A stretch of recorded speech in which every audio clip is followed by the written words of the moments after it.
Hello guys, என் பையனுக்கு பார்த்தீங்கன்னா combo ஆஃபரில் வந்து ஒரு சீப்பும் அதுக்கப்புறம் வந்து ஒரு ஹேர் ப்ரஷ்ஷும் ஆர்டர் போட்டிருந்தேன். ரொம்ப நாளாக வாங்கணும்னு நினச்சிட்டு இருந்தேன்.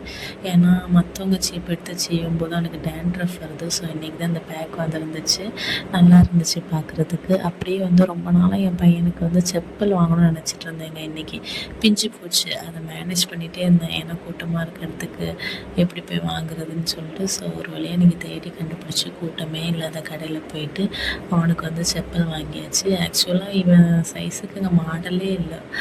ரொம்ப நேரம் தேடிட்டு இருந்ததில் கடைக்காரர் வந்து உங்கள் பையனுக்கு இந்த ஒரு மாடல் தான் செட் ஆகும் அப்படின்னு சொல்லிட்டாரு. சரி, இனிமேல் வேறு கடைக்கு போக முடியாது, எல்லா கடையிலையும் கூட்டமாக இருக்குன்னு சொல்லிட்டு கடைசியாக இருக்கிற அந்த செப்பலை வந்து செலக்ட் பண்ணி வாங்கிட்டு வந்தாச்சு. ஸோ செப்பல் வாங்கலைனால வாக்கிங் போக மாதிரி தான் எப்படி. ஸோ சார் வந்து அந்த செப்பல் போட்டுட்டு ரொம்ப நேரமாக வாக்கிங் போயிட்டு இருந்தார் நைட்டு.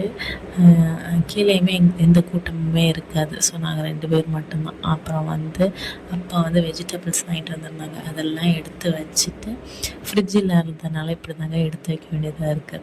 கொஞ்சம் ஹேர் கேர் பண்ணிவிட்டு, ஏன்னா இருக்க 4 முடியும் போயிடக்கூடாது பார்த்தீங்களா, அதனால் கொஞ்சம் ஹேர் கேர் பண்ணிவிட்டு எண்ணெய் வச்சு நல்லா சீவிட்டு அப்படி நைட்டு தூங்க போயாச்சுங்க. நாளைக்கு ஒரு வீடியோவில் பார்க்கலாமா. பாய்.